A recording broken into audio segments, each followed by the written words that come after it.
Alrighty, morning everybody. Welcome back to Calc 2. Hope you all have a good first couple days of class. Ready to head into our first weekend here after today. Plan for today is we are going to finish off Standard 1 in class. Kind of complete our brief review of Calc 1 differentiation and integration. Kind of focusing more today on what are sort of the different techniques that we've studied from Calc 1, and how do you actually compute a derivative, and then corresponding formulas for how do we actually go through and compute an integral. So my next office hours are on Monday at 11 and 1. I do not have any office hours today, though I'll probably be around a little bit at 11 today if you wanted to come in and stop by. As far as homework goes, don't forget you all still have a web work assignment up, the online homework system, that's due Wednesday. Something I forgot to mention last time. When I say homework 1, the online homework is due Wednesday, when is it due on Wednesday?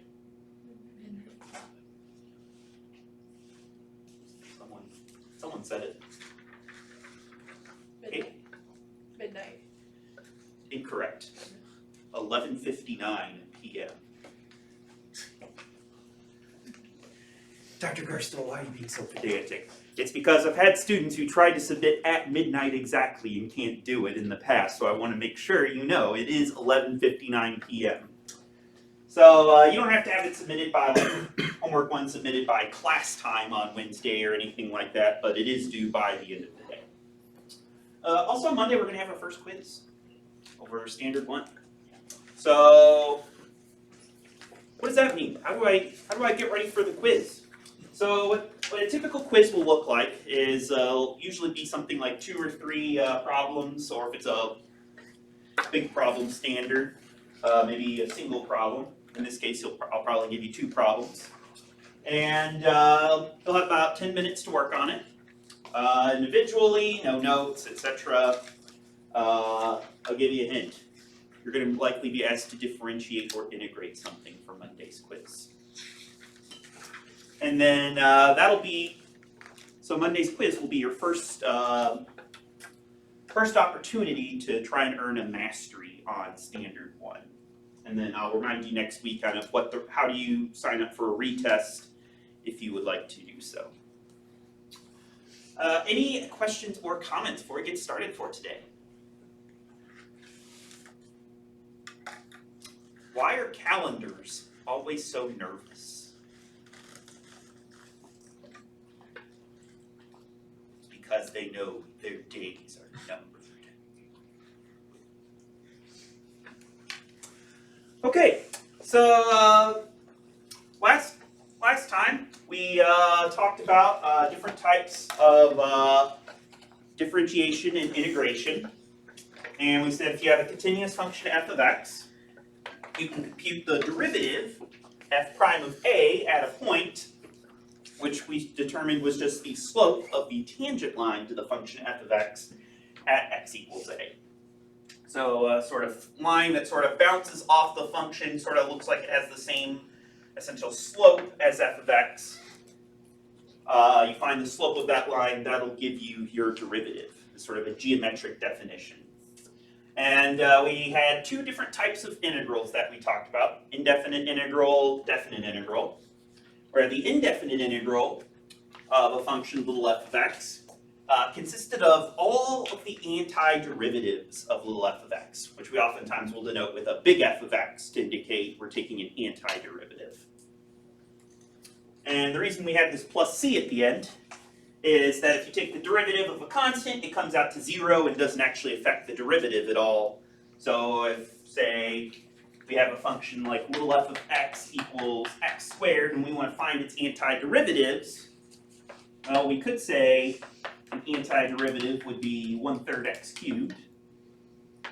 But we could also have an antiderivative of 1/3 x cubed minus 5, or 1/3 x cubed plus a billion. All of those are going to have a derivative of 0 in there when you differentiate the constant term. So all the antiderivatives are going to be the same other than that plus c, that constant term at the end. And finally, our second type of integral was definite integral, which we said computed the area under a curve f of x from x equals a to x equals b. So if this is a, this is b, the area of that segment is going to be what the definite integral will give us. And can anybody remind me, how do we actually go about computing the definite integral? How do we actually calculate this area?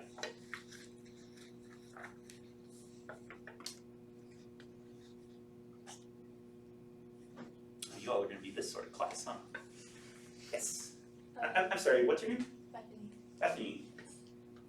You take the integral of the function from a to b, so the limits at a to b, so you find like the integral first of the function and then evaluate it at b and subtract the value of a from.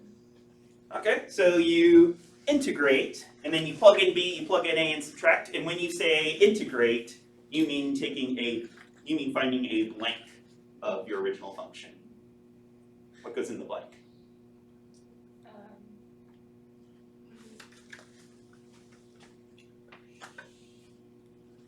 Found an antiderivative, right? Yeah, so according to the fundamental theorem of calculus, the way we can actually go about computing a definite integral is we first find any antiderivative of little f of x, doesn't matter which one. We plug in our right endpoint, plug in our left endpoint, and we subtract. And I think this is where we left things off on Wednesday's class. So I want to start with today. I'd like to come up with a list of different kind of formulas that we can use to help us differentiate functions. And then once we know those, we can see if we can find some corresponding integration formulas.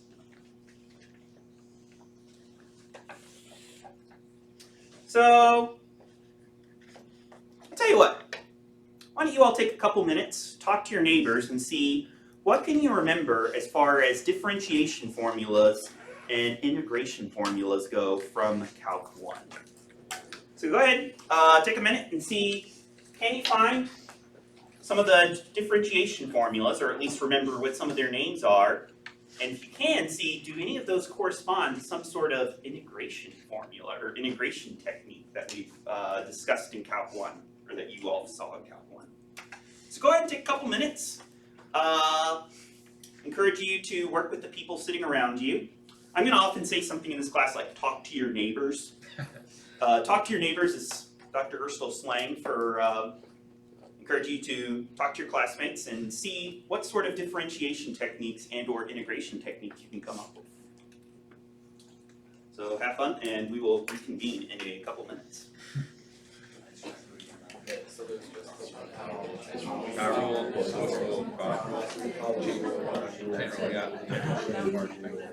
And integration, just fundamental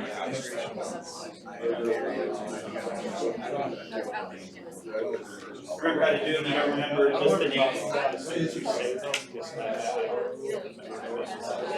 Our rule is like usually like one of like the first ones. Oh, reverse power.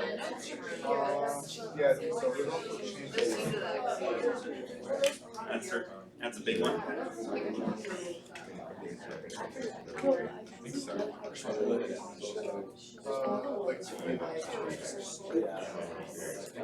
think that's one trying to like do the kosher roll backwards and not working. For integration. Trying to do kosher roll backwards? Yeah. It's working very well. Yeah, trying to kosher roll is a complicated formula, and trying to do that one backwards, that can get you into some trouble. No, it won't be.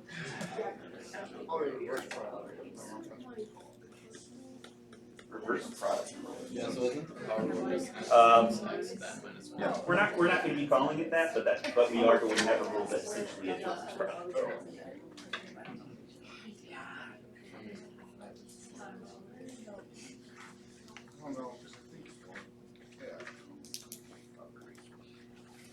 Sounds like y'all are quieting down a little bit.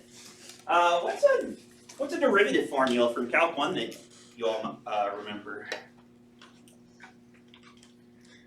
Okay. The derivative of a to the x equals ln a times a to the x. Holy smokes, you're going right to the scary ones.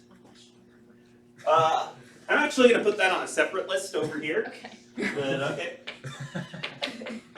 Yeah, that's certainly an exponent. So what Katie described is how you take the derivative of an exponential function, where you, instead of having x to a constant power like x squared, you have a constant raised to the x power, like 2 to the x, for instance. And the way we can differentiate that is going to be to take a to the x back and multiply by a natural log of a. I'm writing this on the board because I have this planned. If you flip a couple pages forward in the packet, I have this planned for a different list I have down the line.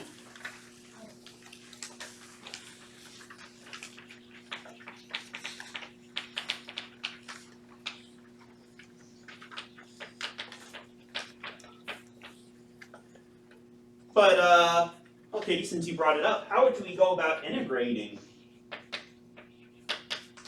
an exponential function like a to the x? Looks like sats.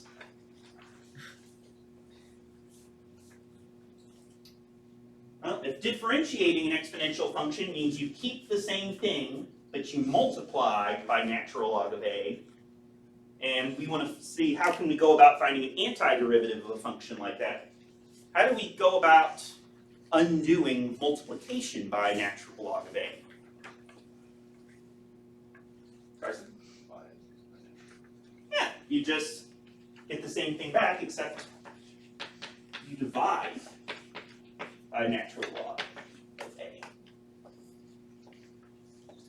Owing to the fact that the way you undo keeping the same thing but multiplied by a constant, that is natural log of your base, a, you can undo that by dividing by natural log of a. So if you differentiate and then you integrate, you should end up back where you started, plus some constant.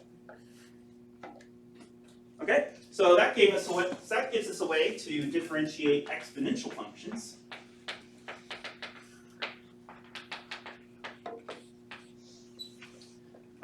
What else, as far as ways that we can go about differentiating functions? Heard some discussion going around the room of different techniques you all came up with, or at least names of rules from Calc 1. Yes? That is the product rule. Product rule, that's a good one. I'm sorry, what's your name? Maria. Maria. Thank you.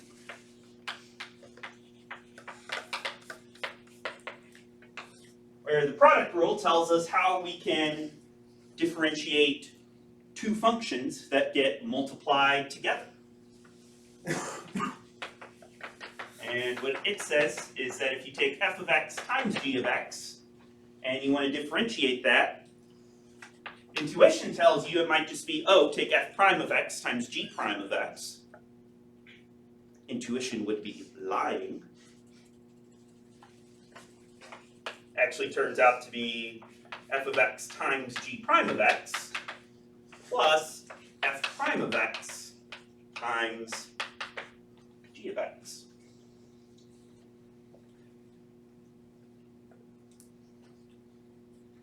First times derivative of second plus derivative of first times second.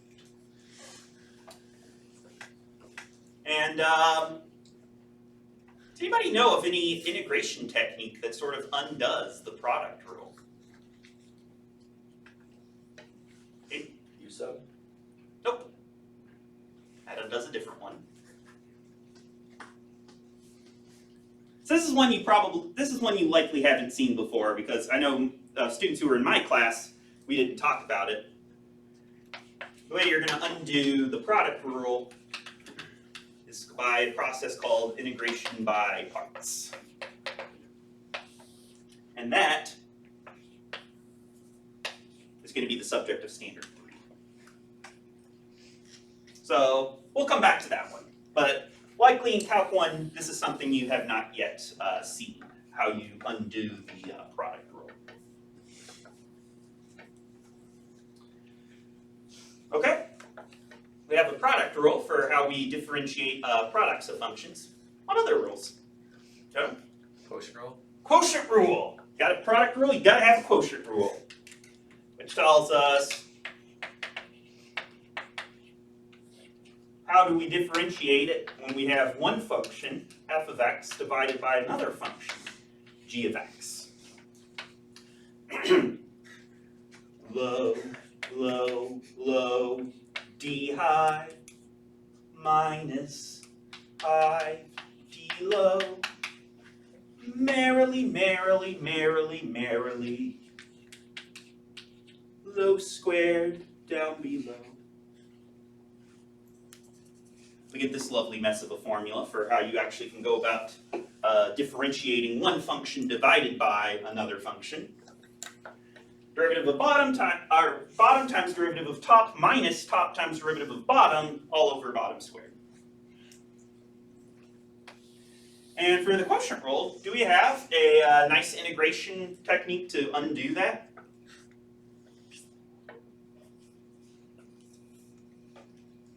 Turns out the answer is nope. Quotient rule is not one that has sort of a nice corresponding integration technique with it. Unlike most of the other rules that, derivative rules that we've seen.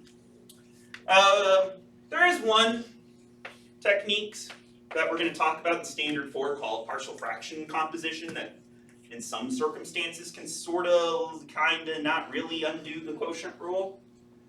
But in general, there's not going to be a nice integration formula for how do you undo the quotient rule.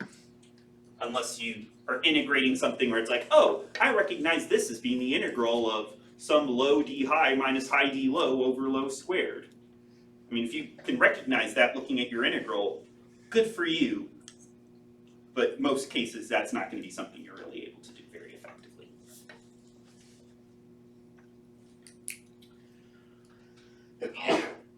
Thank you. All right, so we have product rule and a quotient rule. What else do we got? Nothing? The constant multiple rule. Constant multiple rule. You betcha. So what does the constant multiple rule say?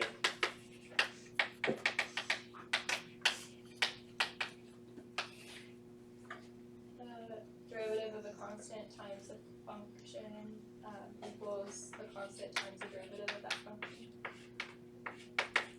So if you have a constant out in front of your function, you can just leave the constant alone and then differentiate the f of x. Yeah, exactly. And if you took Calc 1 with me, you likely saw sort of another aspect of the constant multiple rule, what you would get if you differentiate just a constant by itself.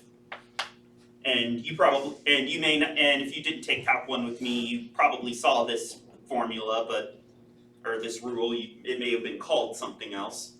But what do we get if we differentiate just a constant? 0. 0.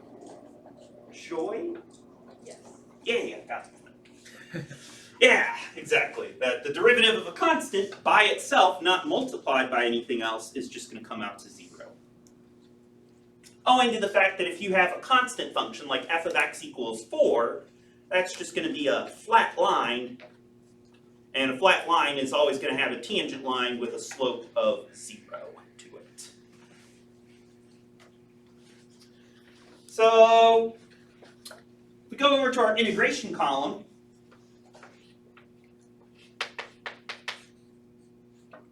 turns out we can do something very similar, where if we integrate a constant times a function, we can just pull that constant out in front of our integral.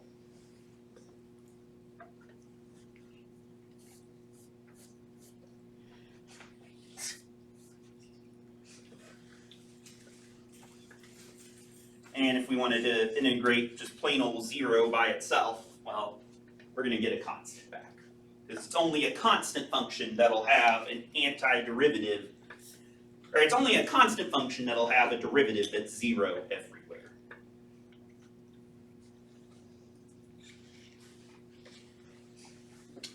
Meato burrito.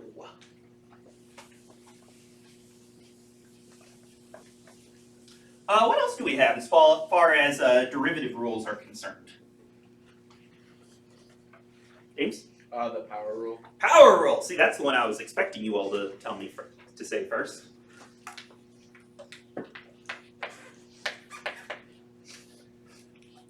Where if we want to differentiate x to some constant power, unlike the exponential rule where we had a constant to the power of x, James, how do we go about differentiating x to a constant power like n? It'd be n times x to the n minus 1. N times x to the n minus 1. You take your power, you pull it down in front as a constant multiple, and then you subtract 1 from that power. James, does this formula work for any value of n? Or any constant value of n? I think so. Indeed it does. Yeah, doesn't matter what your n is. Derivative of, well, assuming n is a constant, the derivative of x to the n is always going to be n times x to the n minus 1.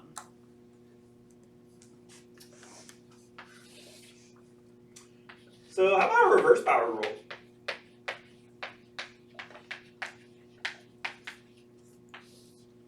We want to integrate x to the power of a constant. What would we do?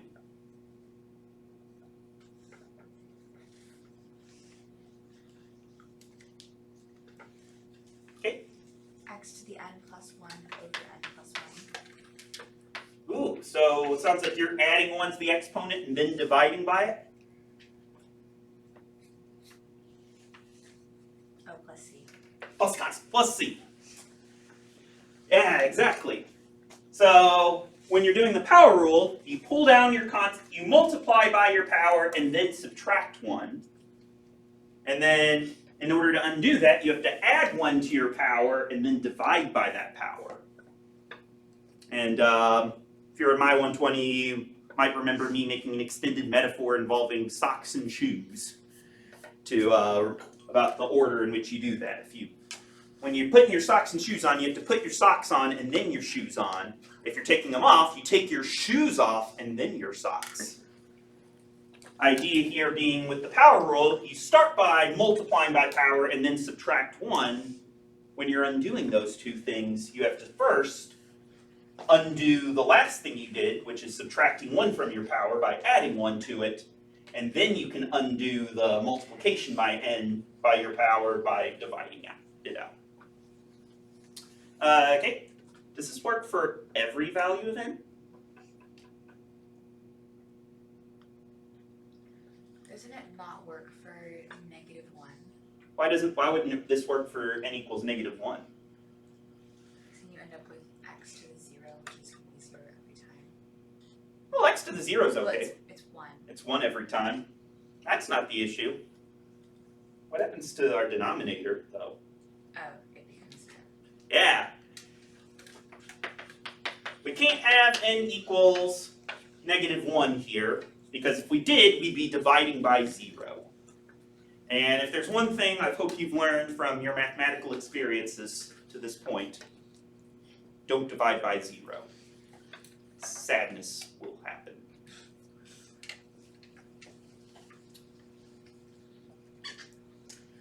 Alright, so we got our power rule, product rule, quotient rule, constant multiple rules.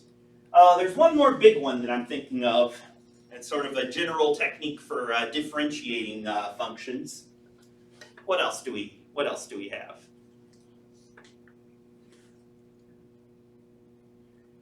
And standard 7 from last semester. I think. Is it the logarithm one? Is it the like derivative of the natural log of x equals 1 over x? Ah, That's another one. That's not the one I had in mind, but that is a good one. I'm going to put that one on the second list because that kind of goes along with exponential functions in my eyes. But yeah, if you want to differentiate a logarithm, pro tip, H and M are not the same letter. I'm not trying to write them as such. And it turns out if we want to differentiate natural log of x, we will get x to the negative 1 or 1 over x. More generally, if we differentiate log base a of x, we're going to get 1 divided by x times natural log of a. And then as a consequence to that, if we differentiated natural log of x specifically, where natural log of x is equal to log base e of x, we'll just get plain old 1 over x. And then we can have a corresponding integration rule with that by saying the integral of 1 over x is just going to be the natural log of x plus c.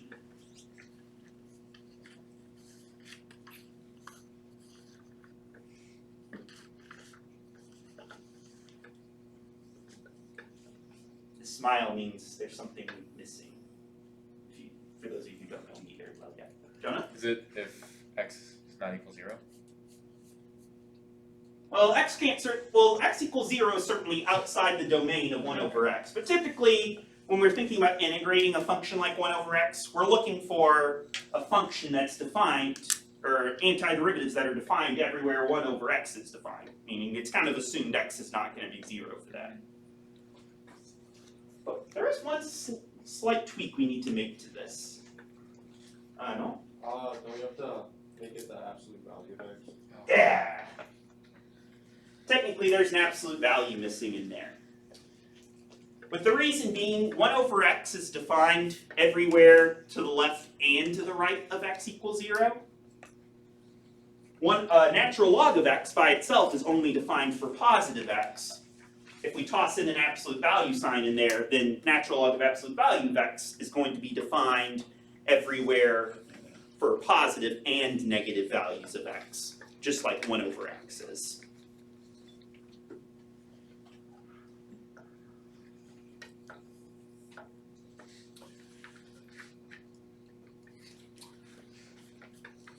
Okay, so got our exponential and logarithmic derivatives.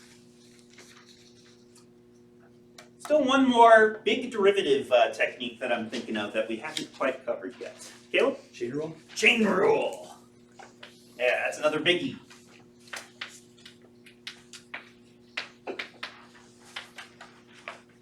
Where the chain rule tells you how do you differentiate something where you have one function inside of another function. Or say you're differentiating the expression f of g of x, where you do some g of x first, and then you apply another function f of x around that. So if you were to try and differentiate something like natural log of x squared plus 5, where you have multiple things happening. You're taking x squared plus 5, and then you're taking the natural log of all of that. You would need to use the chain rule to differentiate something like that. And what does the chain rule tell us about how we would differentiate f of g of x?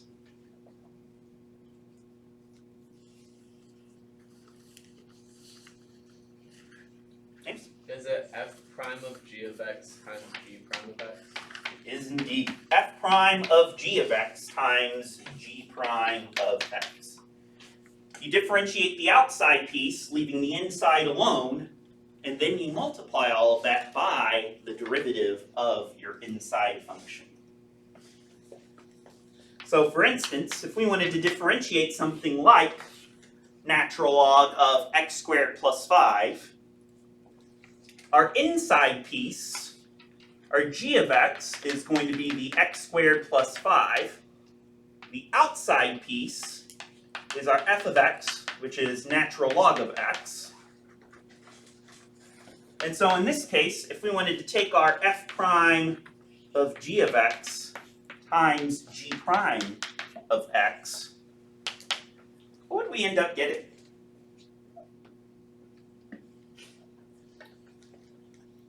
Well, the derivative of natural log, we already said over there, of thing is 1 divided by thing. In this case, thing is going to be g of x, our x squared plus 5. So we're going to get a 1 over x squared plus 5. And then we need to multiply by the derivative of our inside function, the x squared plus 5, which will give us a 2x. Which we can write as 2x over x squared plus 5, if you like.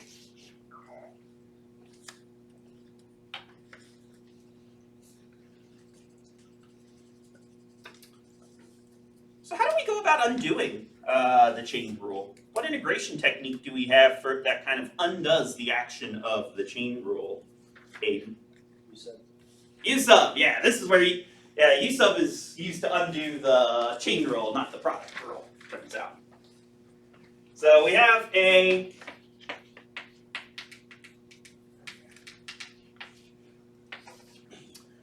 technique called U-substitution for undoing the chain rule. Those of you who took Math 120 with Dr. Gabler, and I think if you've taken the Math 112, 113 sequence, you've probably seen U-sub. Well, actually, no. If you've taken Math 112, 113, you probably haven't seen this. If you took 120 with Dr. Gabler, I think you likely did see this. If you took 120 with me, this was the standard 21 that I had for our last standard that we didn't quite get to. So this time around, it's going to be standard 2.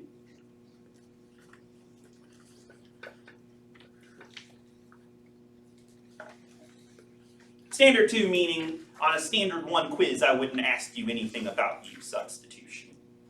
That's going to be the main focus of actually the next couple of classes, Monday, Wednesday next week.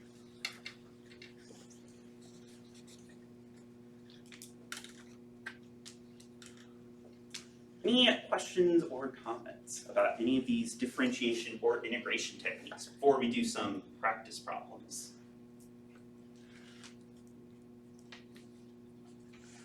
Yes? For the questions of the quiz, will they have to use multiple techniques on a single question? Or will Sure. Okay. Potentially. So you could certainly do, like for instance, anytime I ask you a question about one function inside of another function, I think something like this could make for a good quiz question. Where the main idea is you're using the chain rule, but in order to use the chain rule, you would also need to know how do I differentiate natural log, and how do I differentiate something like x squared plus 5 using, say, the power rule. So in theory, I could ask you to do something where you would have to use multiples of these rules. I'm not going to get out of hand. I think theoretically, at this point, if you're in Calc 2, you should be prepared to integrate or to differentiate something like natural log of e to the power of 3x cubed minus natural log of 5 to the power of 4 minus 16 x squared over the square root of x plus 99 over x. Actually, that one's not so bad. Just because it's natural log of e to the power thing, these will cancel out. I, in theory, could ask you something like this on a quiz. I will not. If I ask you a quiz question, I could give you one that might involve using multiples of these rules, but it would involve something, but it would probably be difficulty-wise more like this one over here, where you might need to know how to differentiate a couple types of functions and know, oh, if one's inside the other, use the chain rule. If you're multiplying the two, use the product rule, stuff like that. Does that answer your question? Unless someone from this class irritates me between now and Monday, in which case that's back off the table. Well, I guess we can go back to this list, since we've kind of already done a lot of it. So there's one more class of functions that you all, I think, should all mostly have seen by now for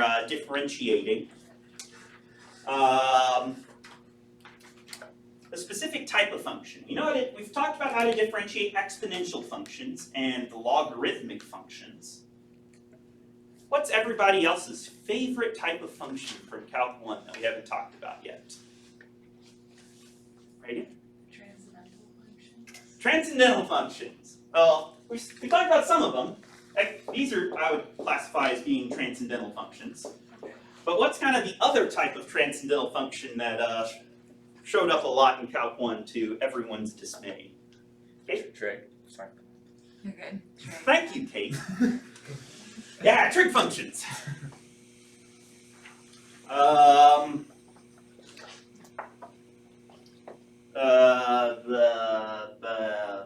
Actually, have you any wolf? Thanks, wolf.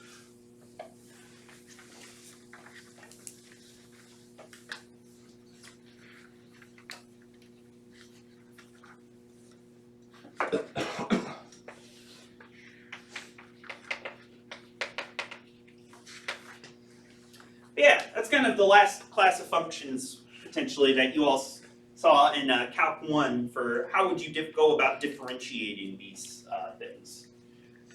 So things like sine of x, things like cosine of x, tangent of x,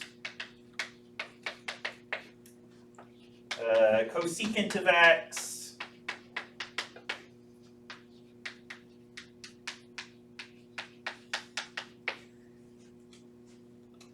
and running out of room, but I'll toss one over here for cotangent of x. So how do we differentiate sine of x?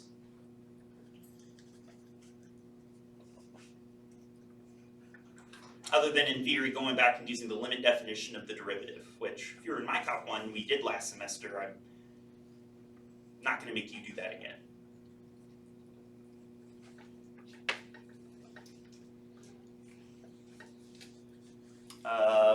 Yes, Kate? Cosine x. Cosine of x. Indeed. And Jonah, how about the derivative of cosine of x? Negative sine of x. Indeed, negative sine of x. When you differentiate sine, you get cosine. When you differentiate cosine, you get negative sine. Okay, I'll stop doing that. Otherwise, I'll just start confusing myself. And honestly, these are the only two you really need to remember from this list. Because technically, tangents, cosecant, secant, cotangent are all functions that if you remember how they're defined, you can use like quotient rule, chain rule, etc. to help you differentiate these. So for instance, tangent of x is equal to sine of x over cosine of x. Anybody remember what the derivative of the tangent function is?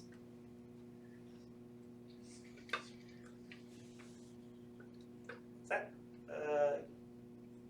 Kate? Kate? Secant squared. Secant squared of x. Exactly. Or 1 over cosine squared of x. And that's one where if you don't remember how to differentiate tangent, but you do remember how to differentiate sine and cosine, you can actually just use the quotient rule on sine of x over cosine of x, which will end up simplifying to secant squared of x. And similarly, the derivative of cotangent is going to be negative cosecant squared of x, which is negative 1 over sine squared of x.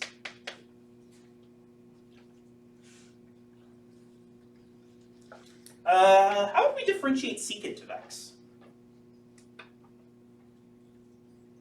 That's one of the ones that you're maybe less likely to remember because it's a little bit more complicated.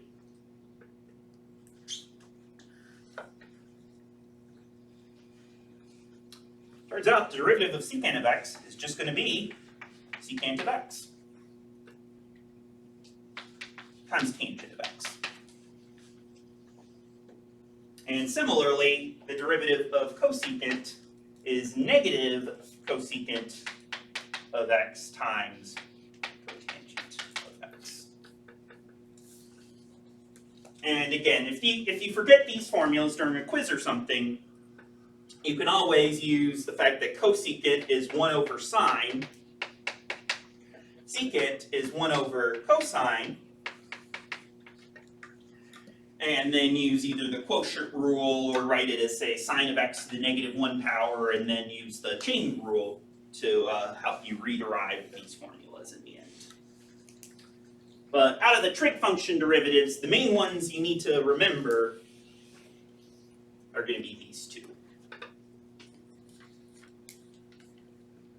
Where if you remember these two, you can kind of get to the other four without too much hassle using the other differentiation rules.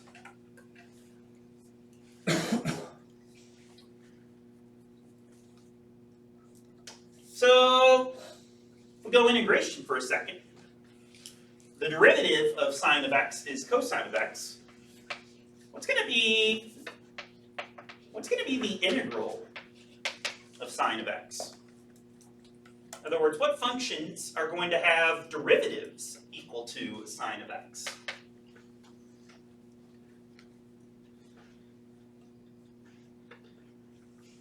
Okay. Negative cosine x Negative cosine of x plus c. plus c, since we're integrating. You got it. And that actually corresponds to this derivative rule right here. The derivative of positive cosine is negative sine. So what function is going to have a derivative of positive sine? It's going to have to be negative cosine. Because if you differentiate negative cosine, you're going to get negative sine, and negative sine of x just is going to simplify down to plain old vanilla sine of x.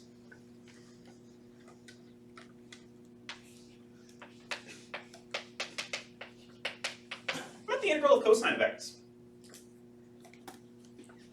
James? Sine of x plus c. Yeah, sine of x plus c.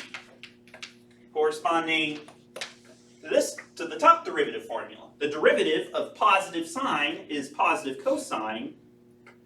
Therefore, if we're doing antiderivatives, the antiderivatives of positive cosine should all look like positive sine. Because if you differentiate this side, you want to get that side. So when you're integrating sine and cosine, it's like differentiating them except the sign swap. Cosine has a negative derivative, but a positive integral. And vice versa with sine of x.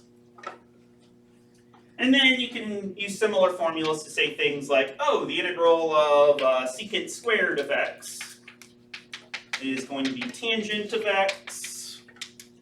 The integral of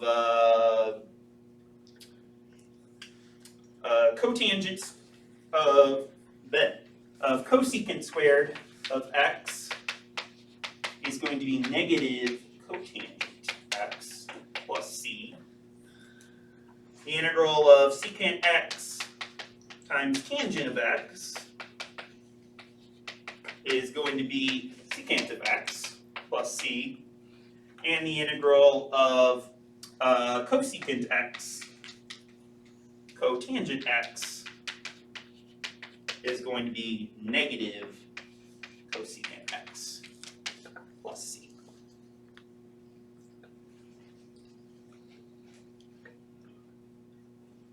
I'm going to be totally honest with you.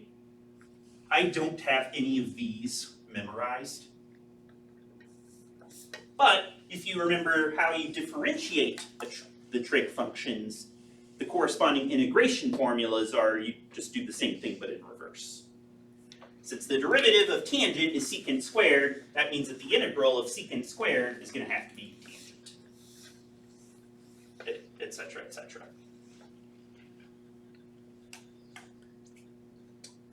Any questions or comments related to that? Boom. That's Calc 1 review in a nutshell. But Dr. Ursula, what about all the other things we learned, like first and second derivative test, and approximating areas with rectangles, and linearizations, and other horrifying traumatic memories from when I took Calc 1. Yeah, there's obviously a lot more to Calc 1 than just memorizing this list of formulas and being able to differentiate and integrate functions. We'll come back to kind of other aspects of Calc 1 as we use them.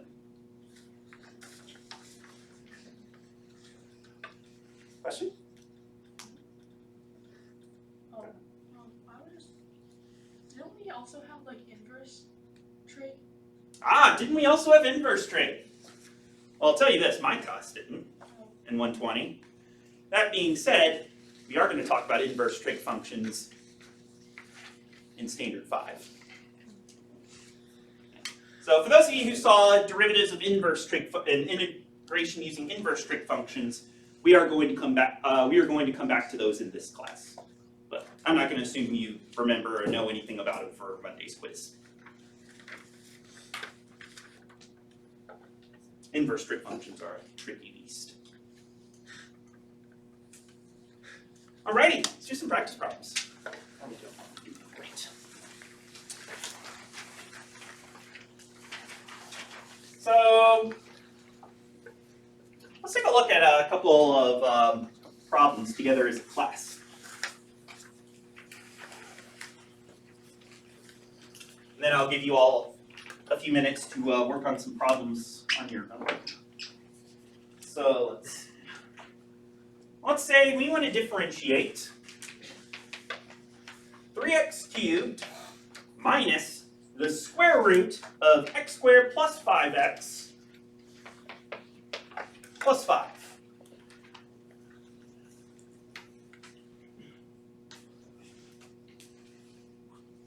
We got a function involving 3 separate pieces, and we want to differentiate. It just occurred to me we didn't talk about sum and difference rules. And sum and difference rules are if you differentiate f of x plus g of x, you get f prime of x plus g prime of x. Similar with differences. So first of all, how can we go about differentiating 3x cubed? Lauren?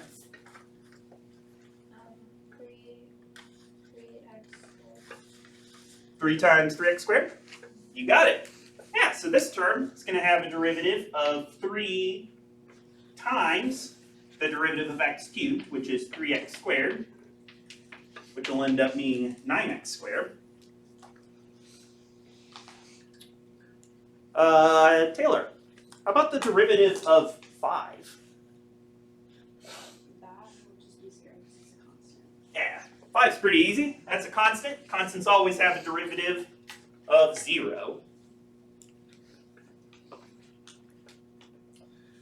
How do we differentiate square root of x squared plus 5x? That one looks a little bit more complicated.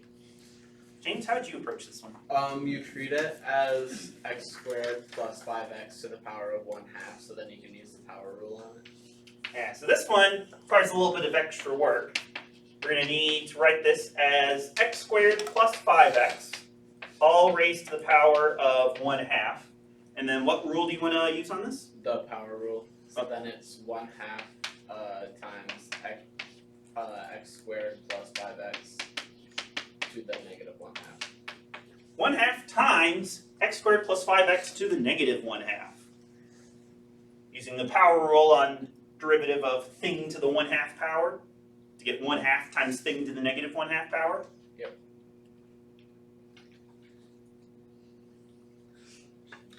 Oh wait, yeah. Times 2x plus 5. Times 2x plus 5. Indeed. Wait, where did this 2x plus 5 come from?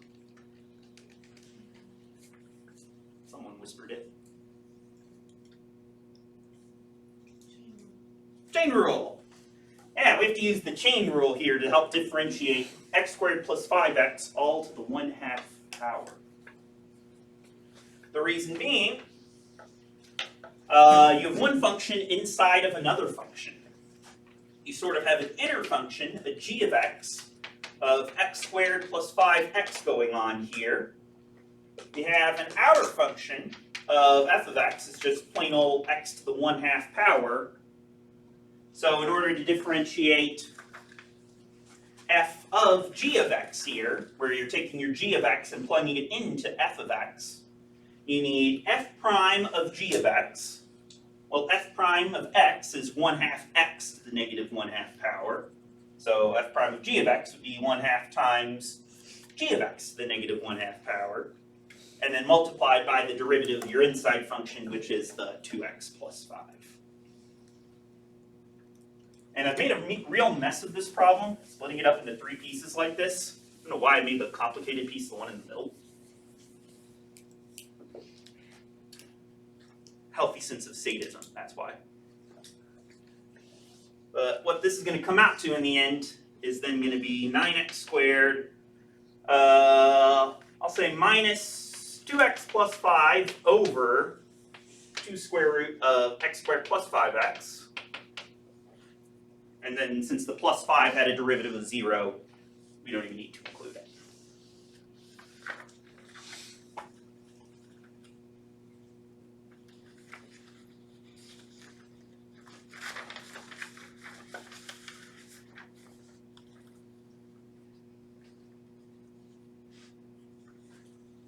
Questions, comments, concerns?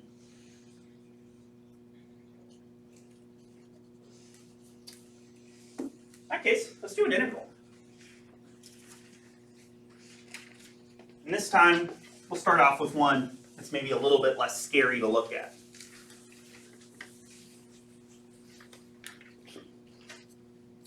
How would we integrate 2x squared minus 5x cubed plus 9?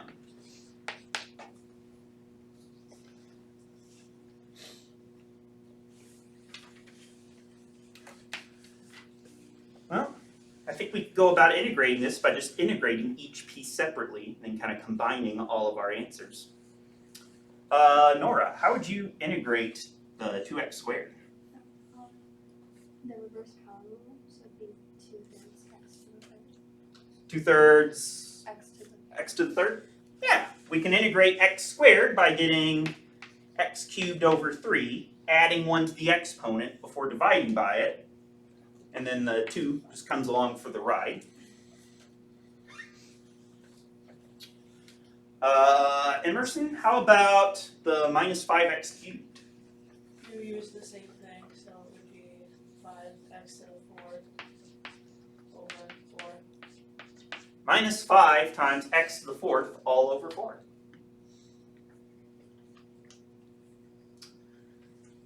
Nathan, how about the plus 9? 9x. Integral of a constant is going to be that constant times x, because the derivative of 9x would come out to 9. And we end up with an indefinite integral that's going to evaluate for us to 2/3 x cubed minus 5/4 x to the 4th plus 9x.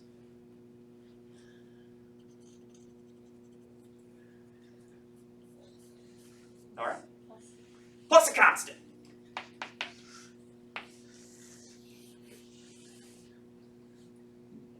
Top 3 most common Calc 1 mistakes: doing an indefinite integral and forgetting to have that plus c at the end. Because when you're doing your indefinite integral, you don't just want one antiderivative, you want all of them.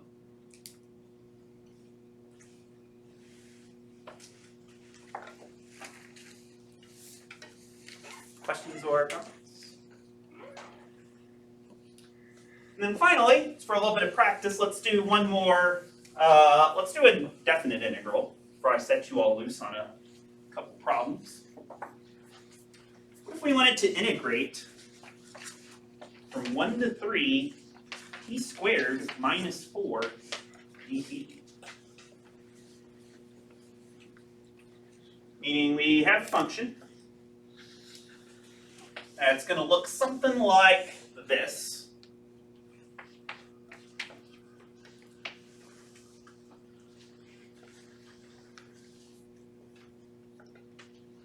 This graph may or may not be drawn to scale.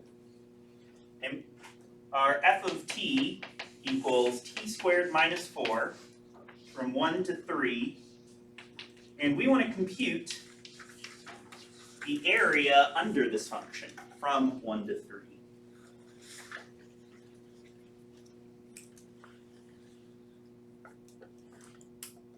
Carson, any ideas how we would do that?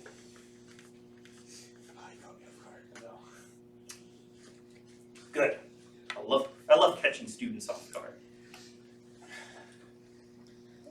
For the record, saying I don't know is totally valid and a reasonable answer in this class. If I put you on the spot, because I'm trying to encourage participation around the room, not because if you say you don't know, I'm going to get angry and suddenly throw a piece of chalk in rage. So how would we integrate t? How would we find this area under f of t from t equals 1 to t equals 3? Bethany? So first we evaluate the integral with just using t, and then plug in 3 and 1 and subtract what we get with plugging in 1 from what we get with 3. Ah, good old fundamental theorem of calculus, huh? Let's do it. So we need to find an antiderivative of t squared minus 4 to start. Jonah, can you give me an antiderivative of t squared minus 4? T cubed divided by 3 minus 4t. Sounds reasonable to me. So you chose one with a constant term of 0. Yeah. If you had chosen something like plus 5 at the end, that would have been totally valid. But then he would have had a plus 5 when he plugged in 3 and a minus 5 when he plugged in the 1, and they would cancel each other out. So the constant term you choose, it doesn't actually matter when you're doing a definite integral. We need to plug it, according to Bethany, we need to plug in 3, 1, and subtract the two expressions. So that'll give us 3 cubed over 3 minus 4 times 3 minus 1 cubed over 3 minus 4 times 1. 3 cubed is 3 times 3 is 9 times 3 is 27. Over 3 is 9. By the way, 27, my favorite number. Because my birthday's on 27. And also because 27 is the only 2-digit number of the form n to the power of n. And because 27 has so many cool properties, it's like, 27 is cool. Trust me. Minus 12. Minus 1/3 minus 4. And what's that going to come up to? It's going to be negative 3 minus 1/3 minus 12/3, which is negative 9/3 plus do something wrong here. Negative 27 over 3 is 9 minus 12. Hold on. Oh, I just did this wrong in my notes. Negative 9/3 plus 11/3, which is going to give us 2/3, I believe. That's the answer.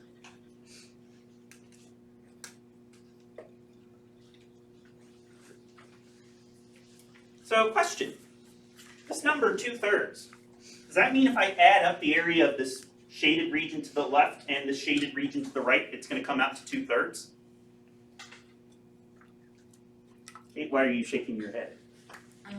The area below the x-axis is going to be like negative, and so it's actually the difference between those two areas. Gotcha. So you're treating this area as positive area, this area as being negative area, and when you combine the positive and negative area, they cancel out to get a positive 2/3. Oh man, I really didn't draw this graph to scale. There should be more area here than here.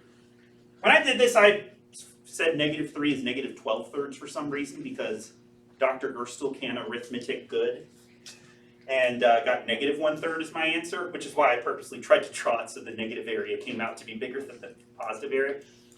Don't I look like a fool? That's the sort of thing, by the way, that would lose you a mastery on a quiz, just because it's like a small computational error rather than a I don't understand how to do this problem sort of error.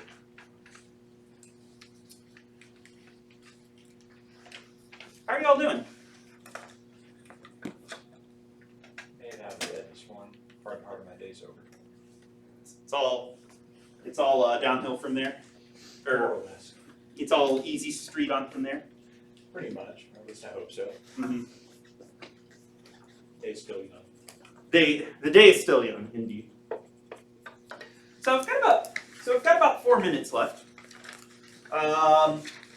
Is there any particular type of problem that you all would all like to look at before we end class for today?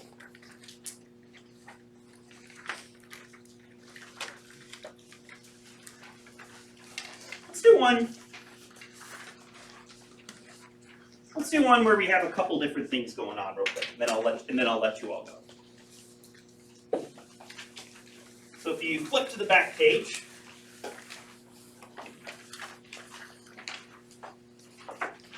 I would like to take a look at the integral of e to the t minus secant t tangent of t plus 1 over t squared plus 1 over t. And I would like to integrate all of this. We have 4 different terms that we're sort of combining together, and we want to find what functions will have a derivative of e to the t minus secant t tangent t plus 1 over t squared plus 1 over t. Let me say fast. So to start out, how would we go about a tie? What would we get if we integrated e to the t? E to the t. Hey, e to the t. E to the t or e to the x, that's a function that's its own derivative. The only function other than the zero function, in fact.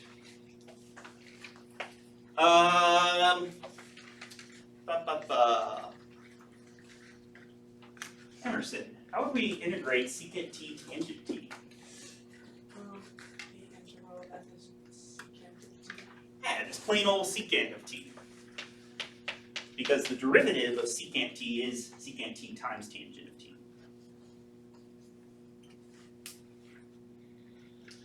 Reagan, how would we integrate 1 over t squared? That's just going to be natural log of t squared, right? Would you do absolute value? And then t squared is always positive, so absolute value of t squared is the same as t squared. So then it would be, Would we get natural log of t squared? yeah. This one's tricky. The integral of 1 over t is going to be natural log of absolute value of t. But the integral of 1 over t squared is actually not going to have natural log at all. Because I think we actually just want to use reverse power rule on 1 over t squared. So, again, sorry to pick on you a little bit here.